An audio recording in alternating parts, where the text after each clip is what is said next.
Hey everyone, how you all doing today? So today I decided that I was going to share with you all a little bit on how we raise our tilapia at the farm here, right? I know that there's a lot of misinformation out there, but I guarantee you that in Trinidad and Tobago, we do not raise fish like how they are raised in the rest of the world. They are actually raised in a lot better conditions, right guys? So here you're going to see some of the babies here that were just taken away from their mom. What happens is the female tilapia will hold the babies in her mouth for a length of time, which will prevent her from eating, and it will also shorten the cycles in getting fingerlings, right?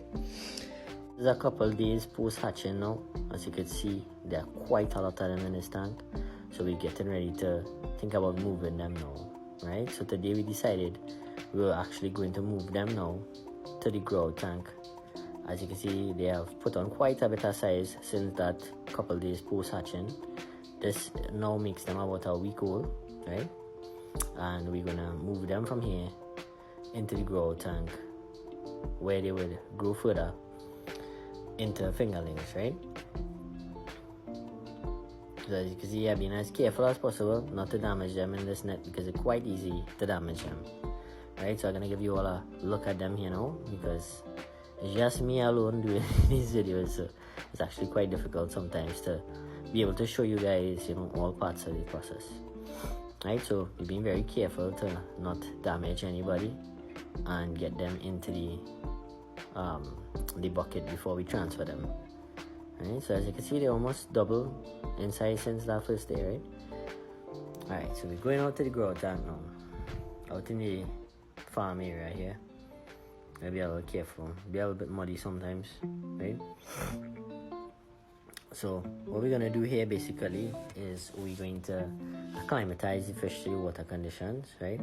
So I will have to, remove the top, and so this top is all bird protection. Is to help prevent birds from eating the fish because the birds will definitely eat them if they get the chance. Right, so as you can see, this is what I was sitting down for about a month or less, right? Because we had some fish in there before. Just went to get my little tool.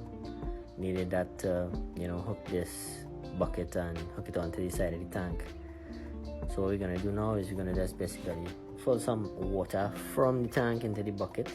That would allow the fish to acclimatize to the different pH and varying water temperature.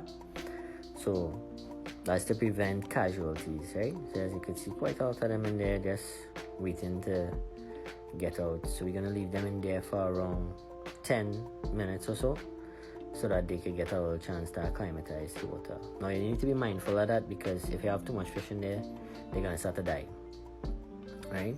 So we're gonna release them now.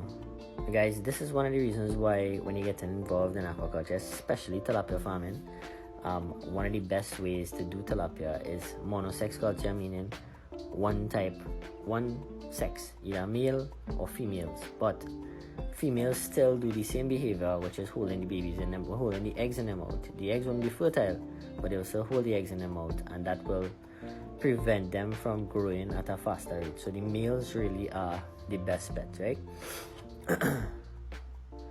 And it's also something to be mindful of because these fish reproduce almost every 2 weeks, and before you know it, you'll be swarmed with babies if you're not doing it properly, right? So which is why it's a very good idea to control the breeding behavior in your tanks, especially if you're doing fish commercially, even recreationally, for fun, because the whole point is for you to get some nice big fish. Right guys, so I can give you all an underwater view of them here, so you can see them swimming around. As you can see, the bottom of the tank actually does have some, little, we call these things, bloodworms, right? So one of the reasons for leaving the tank to set for a while is to allow the tank to really bloom with these kind of things. Right guys, so I'm sharing the feed with you all here now. This is the crumble number 1, which at this size the babies will eat until they reach around 1.5 inches or so or less, right, where they could accept bigger pellets. So around this size now they could accept pellets, right? So I will switch them from this to this, which is the 1.5, right? 1.5 mm pellets, right? And from here we will go to a larger size pellet once the fish reach around this size, right? We will switch them to the intermediate, which is the 3 mm tilapia feed, right, produced by Ziegler. Unfortunately I didn't have a video to show you all of that size, but I do have the 5 mm to show you, right? So this is the 5 mm here, right? So all these feeds are approved for fish for human consumption. Right guys, so with these super males that came from Sweden, we also got a lot of other fish, right? These were males, so basically, so you are given a batch of 7 fish per super male. We had 4 super males, and well, we only remained with 3, right? But these are the males that would have remained from the mixed sex that we would have to select the females from. Right guys, so as you can see, they're quite meaty on the top, very different from the Lucas strain. Thanks guys, take it easy. I hope you all enjoyed the video.